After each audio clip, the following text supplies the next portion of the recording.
ఆ 3వ తరగతి అయిపోయిన దగ్గర నుంచి 4th క్లాస్ నుంచి ప్రతి బిడ్డ ఇంటిగ్రేటెడ్ రెసిడెన్షియల్ స్కూల్కి వచ్చేటట్టుగా అది కూడా ప్రపంచంతో పోటీ పడే అద్భుతమైనటువంటి ఇంగ్లీష్ మీడియం సిలబస్తో ఉండేటువంటి కనీసం 20 నుంచి 25 ఎకరాల ప్రాంగణంలో ఈ రెసిడెన్షియల్ స్కూల్స్ కట్టాలని చెప్పి రాష్ట్ర ప్రభుత్వం నిర్ణయం చేసింది. అధ్యక్ష, మా ఈ కళ పూర్తి అవ్వాలని, ఆ కళ పూర్తి అయ్యి ఈ తెలంగాణ రాష్ట్రం ఈ దేశానికే తలమానికంగా తెలంగాణ మోడగా విద్యా విధానం ఈ దేశంలో ఉన్నటువంటి అన్ని రాష్ట్రాలు కూడా ఇక్కడికి వచ్చే విధంగా ఈ కార్యక్రమాన్ని చేపడుతున్నాం. అధ్యక్ష, దీన్ని తప్పనిసరిగా మిత్రులందరూ అభినందిస్తారని ఆలోచిస్తూ ఉన్నాను. అధ్యక్ష, దాంతోపాటు అంబేద్కర్ నాలెడ్జ్ సెంటర్స్ ఇప్పుడే చెప్పాం, పబ్లిక్ సర్వీస్ కమిషన్ నుంచి లేకపోతే ఇతరత్ర వేరియస్ ఇన్స్టిట్యూషన్స్ నుంచి రిక్రూట్మెంట్ పెద్ద ఎత్తున జరుగుతాం. ఈ జరిగే రిక్రూట్మెంట్ సంబంధించి అనేక ప్రాంతాల నుంచి హైదరాబాద్ వచ్చి ఆ అశోక్ నగర్లోనో లేకపోతే ఆ సంజయ్ రెడ్డి నగర్లోనో లేకపోతే ఇంకెక్కడో సనత్ నగర్ ఆ ప్రాంతంలో అరకొర గదులు దొరక్క ఇక్కడ ఉండి తిండి తిని లేక ఇబ్బంది పడేటువంటి యువతని దృష్టిలో పెట్టుకొని ప్రతి శాసనసభ నియోజకవర్గంలో ఈ కాంపిటేటివ్ ఎగ్జామ్స్ పోయేటువంటి వాళ్ళందరి కోసం ప్రతి శాసనసభ నియోజకవర్గంలో అంబేద్కర్ నాలెడ్జ్ సెంటర్స్ పెట్టి హైదరాబాద్ నుంచి టెక్నాలజీని వాడుకొని ఈ రాష్ట్రమే కాదు అధ్యక్ష, ఈ దేశంలోనే బెస్ట్ ఆఫ్ ద బెస్ట్ లెక్చరర్స్ని తీసుకొని వచ్చి ఇక్కడ నుంచి పాఠాలు చెప్పి ఆన్లైన్లో వాళ్ళు ఆ నియోజకవర్గంలో అక్కడే కూర్చొని లైవ్లో పాఠాలు వినే విధంగా కోచింగ్ సెంటర్స్ అన్నింటినీ తయారు చేస్తున్నాం. అధ్యక్ష, ఈ ప్రభుత్వం ఉద్యోగాలు నోటిఫికేషన్ ఇచ్చి ఉద్యోగాలు ఇప్పించడమే కాదు, ఉద్యోగాల కోసం వాళ్ళు కోచింగ్ తీసుకోవటం కోసం కూడా ఆలోచన చేసి వాళ్ళకి కావాల్సిన ఏర్పాటు చేసేటువంటి వ్యవస్థను మేము ఆలోచన చేసి ముందుకు పోతున్నాం. అధ్యక్ష, వాటితో పాటు 6 గ్యారంటీలు. అధ్యక్ష, 6 గ్యారంటీల గురించి వారు మాట్లాడుతూ ఏం చేశారు మీరు 6 గ్యారంటీలు? అధ్యక్ష, మేము 4 నెలలు కాలేదు, నేను చెప్తా ఉన్నాను చాలా స్పష్టంగా. అధ్యక్ష, మీరు ఇచ్చిన గ్యారంటీలు ఏంటి, మీరు చేసింది ఏంది? నేను చెప్తా ఉన్నాను, 100 రోజుల 500 రోజుల 5 సంవత్సరాల 10 సంవత్సరాల. మా వెంకటరెడ్డి గారు ఇందా బాగా చెప్పారు. ఏమండి మీరేం చెప్పారు? మీ పార్టీ ఒక దళితుడిని ముఖ్యమంత్రి చేస్తా అన్నారు, 10 ఏళ్ళు పాలన చేశారా? ఒక నిమిషం. 3 ఎకరాల భూమి ఇస్తా అన్నారు, ఇచ్చారా? 3 ఎకరాల భూమి ఇస్తా అన్నారు, భూమి లేని నిరుపేద ప్రజలకి ఇచ్చారా? ఇంటికో ఉద్యోగం ఇస్తా అన్నారు, ఇచ్చారా? ప్రతి శాసనసభ నియోజకవర్గంలో ప్రతి మండలంలో 3 తగ్గకుండా LKG to PG వరకు గర్ల్స్కి బాయ్స్కి సపరేట్గా ఉండేటట్టుగా రెసిడెన్షియల్ స్కూల్స్ కడతా అన్నారు, కట్టారా? ఎన్ని అధ్యక్ష?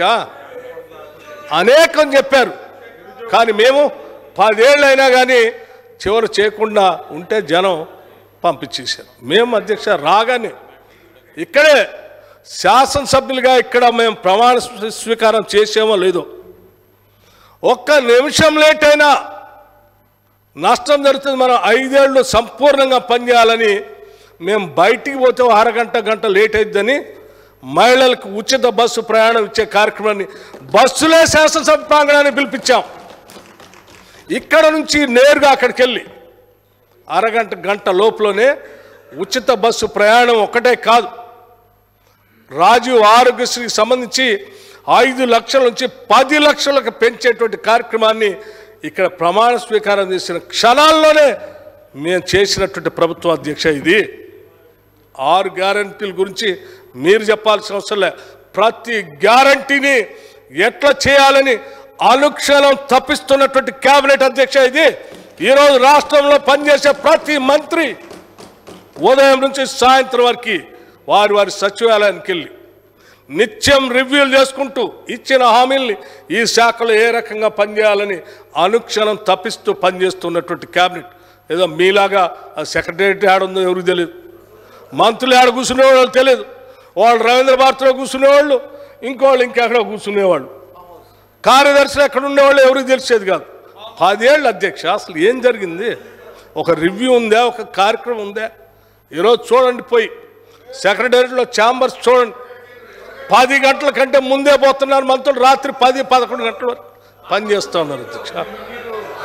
నిత్యం రివ్యూలతో ప్రభుత్వ యంత్రాంగం ఉరుకులో పెట్టిస్తూ పనిచేస్తూ పోబట్టే ఈరోజు మేము ఈ కార్యక్రమాలు చేయగలుగుతాం అధ్యక్ష. ఉచిత బస్సు, గ్యాస్ సిలిండర్లు ఒకసారి కాదు 4-5 సార్లు ఢిల్లీ దాకా పోయి శాఖలకు సంబంధించి మంత్రులతో కూడా మాట్లాడి మేము అడ్వాన్స్గా కూడా డబ్బులు అందులో వేసి 500 రూపాయలకే గ్యాస్ సిలిండర్ ఇచ్చే కార్యక్రమాన్ని చేపట్టి ముందు పోతా ఉన్నాం. అట్లాగే 200 యూనిట్లు ఉచిత కరెంటు మార్చి నెల 1వ తారీఖు నుంచి అధ్యక్ష. మేము వచ్చింది డిసెంబర్లో మార్చి 1వ తారీఖు నుంచే ఉచిత కరెంటు ఇస్తూ ఉన్నాం. ఇందిరమ్మ హౌస్ ఇళ్లకు సంబంధించి మీరు 10 ఏళ్ళు కట్టలే.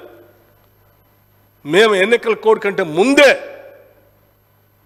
ప్రతి శాసనసభ నియోజకవర్గంతో పాటు రాష్ట్రంలో 4,50,000 ఇళ్ళు కట్టాలని చెప్పి ప్రభుత్వ పరంగా నిర్ణయం ఆదేశాలు కూడా ఇవ్వటం జరిగింది. ఈ లోపల మోడల్ కోడ్ ఆఫ్ కండక్ట్ రావటం, అది కొంత సమయం ఈ 3 నెలలు ఇప్పుడు అసెంబ్లీ శాసనసభ సమావేశాలు కాగానే మళ్ళీ ఇళ్ళు ప్రతి శాసనసభ నియోజకవర్గంలో ఇక్కడ ఉన్నటువంటి సభ్యులందరూ చెప్తా ఉన్నాను, మీ శాసనసభ నియోజకవర్గాలు అత్యంత పేదవాళ్ళు ఎవరైతే ఇళ్ళు లేకుండా ఉన్నారో మీరు లిస్ట్ తయారు చేసి సంబంధిత ఇన్ఛార్జ్ మంత్రి గారికి ఇవ్వండి.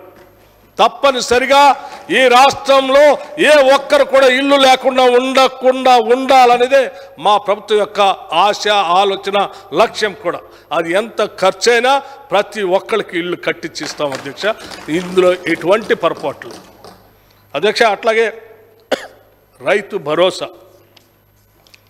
భరోసా మీరు డబ్బులు ఇయ్యరు, ఎన్నికల కోడ్ వచ్చింది అడ్డం పెట్టి ఆపేస్తారు, అది చేస్తారు, ఇది చేస్తారు అధ్యక్ష. ఎన్నికల కోడ్ వస్తే కూడా ఆ రాకముందే మన రైతులకి డబ్బులు ఇవ్వాలి పెట్టుబడి కోసం అని చెప్పి వెంటనే అనేక ఇబ్బందులు ఉంటే కూడా రైతు బంధు డబ్బులు వేసాం. రైతు భరోసా గురించి ఆలోచన చేస్తాను ఏ రకంగా చేయాలి.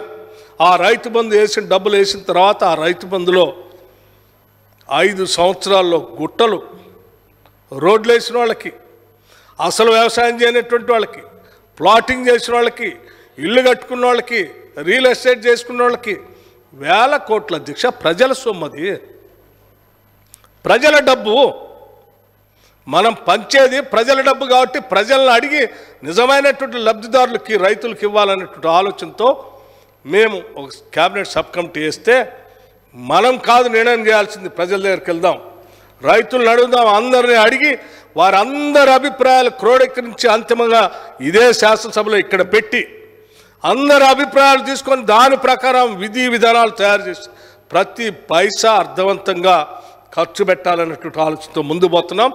100కి 100 పాళ్ళు రైతు భరోసాను కూడా అమలు చేస్తాం.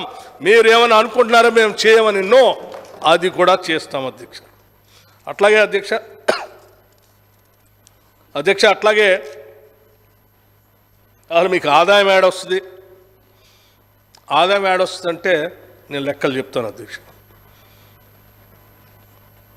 అదనంగా అధ్యక్ష వీళ్ళ బడ్జెట్ గురించి చెప్తే మాకు ఆదాయం ఎట్లా వస్తుందో కూడా నేను లెక్క చెప్తాను అధ్యక్ష. 2014 నుంచి 2023-24 వరకు వీరు బడ్జెట్ పెట్టారు అధ్యక్ష. మేము ఎంత రియలిస్టిక్గా ఉన్నామో ఒక్కసారి మీ ద్వారా సభకి అందరికి తెలియాలి అధ్యక్ష. 2014-15 అధ్యక్ష వీళ్ళు బడ్జెట్ పెడితే 1,638 కోట్లతో బడ్జెట్ పెడితే వీళ్ళు ఖర్చు పెట్టింది కేవలం 61.9% మాత్రమే. అంటే అధ్యక్ష 62,306 కోట్లు మాత్రమే. ఎందుకు పెట్టారు అధ్యక్ష ఇంత పెద్దగా? ఒకటి సరే, అది మొదటిది. సరే, ఆ తర్వాత లాస్ట్లో చివరి 5 సంవత్సరాలు అధ్యక్ష ప్రతి సంవత్సరం మీరు బడ్జెట్ ఎస్టిమేట్స్కి యాక్చువల్ ఎక్స్పెండిచర్కి మినిమం 20 నుంచి 25% గ్యాప్ పెట్టుకుంటూ పోతూ ఉన్నారు. ఇక చివరి ఎన్నికల సందర్భం 2023-24 అయితే నేను చాలా అంతేలేదు, దాదాపు 3 లక్షల దాకా పెట్టారు. నేను అప్పుడే చెప్పాను 70,000 దాకా అయ్యా మీది గ్యాప్ ఉంటుంది, ఎందుకు పెడుతున్నారని. అయినా లేదు వస్తాయండి మేము చేస్తూ ఉన్నాం. మమ్మల్ని అవహేళన చేస్తూ మాట్లాడారు. వాస్తవంగా ఇప్పుడు లెక్కలు తీస్తే అట్లాగే వచ్చింది. ఇది రికార్డ్. దీంట్లో ఎక్కడ నేను అబద్ధాలు చెప్పేది కూడా లేదు. 2022-23లో 2,56,859 కోట్లు పెడితే యాక్చువల్ మీరు ఎక్స్పెండ్ చేసింది కేవలం 2,04,000 మాత్రమే. అధ్యక్ష 2,90,000 పెడితే మీరు పెట్టింది ఎంత? 2023-24లో 2,90,396 కోట్లు పెట్టారు. మీకు వచ్చింది ఖర్చు పెట్టింది 2,31,000. అధ్యక్ష మీరు 2,90,000 పెడితే మేము నిజంగా మీలాగా అడ్డగోలుగా అట్లా పెంచుకొని పెట్టేస్తే మేము కూడా ఒక 20% 25% గాలికి పెట్టుంటే మేము ఈరోజు ఎంత పెట్టాలి అధ్యక్ష? దాదాపు 3-3.5 లక్షల కోట్ల బడ్జెట్ పెట్టాలి. మీలా పెట్టుంటే 3.5 లక్షల కోట్ల దా పెట్టాలి. మేము పెట్టలేదా? మేము పెట్టింది ఎంత? కేవలం 2,91,000. అంటే మీరు పెట్టిన దానికంటే కేవలం 1,000 మాత్రమే మేము పెంచాం. 2,90,000 కోట్లు మీరు బడ్జెట్ పెడితే మేము 20-25% పెడితే 3.5 లక్షలు పెట్టాలి. పెట్టలే. మేము రియలిస్టిక్గా ఉండాలనే ఆలోచనతోనే కేవలం 2,91,000తో పెట్టాం. అంటే కేవలం 1,000 కోట్లు మాత్రమే పెంచి పెట్టాం. అధ్యక్ష అది 1000 కూడా కాదు, 763 కోట్లు మాత్రమే. అట్లాగే అధ్యక్ష ఒకసారి చూడండి, వారు అడిగే ఓటాన్ అకౌంట్కి దీనికి కూడా ఎందుకు అంత తేడా ఉంది? అధ్యక్ష ఓటాన్ అకౌంట్ మేము పెట్టింది ఎప్పుడు? ఫిబ్రవరిలో పెట్టాం. డిసెంబర్, జనవరి, ఫిబ్రవరి. ఆ డిసెంబర్, జనవరి, ఫిబ్రవరిలో వచ్చేటువంటి ఆదాయం మేము కొత్తగా వచ్చాము. ఆడ ఎన్నికల సంవత్సరం అది. ఆ తర్వాత పార్లమెంట్ ఎన్నికలు ఉన్నాయి. ఆ వచ్చే ట్యాక్సెస్ రెవెన్యూ ఎంతవరకు వస్తూ ఉందో అప్పుడున్నటువంటి అంచనాల ప్రకారం పెట్టాం. ఇప్పుడు మేము వచ్చే సమయం కల్లా మాకు జూలై దాకా వచ్చాం. మాకు అంచనాలు వచ్చినాయి, వచ్చే రాబడి అన్ని చూసి ఆ 75 నుంచి కూడా మనం రియలిస్టిక్గా ఉండాలనేటువంటి ఆలోచనతో 2,91,000 కోట్లకే పరిమితం అయి పెట్టాము. మేమేం గాలికి పెట్టలేదు.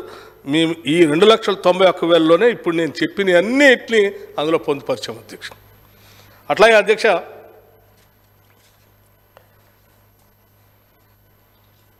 ఎక్సైజ్ శాఖ గురించి కూడా వారు మాట్లాడారు. నేను ఎక్కువగా సరే దాని గురించి లోతులో బాగోలేదు కానీ ఒకటే మాట చెప్పి ముగిచ్చేస్తాను అధ్యక్ష. ఎక్సైజ్ సంబంధించి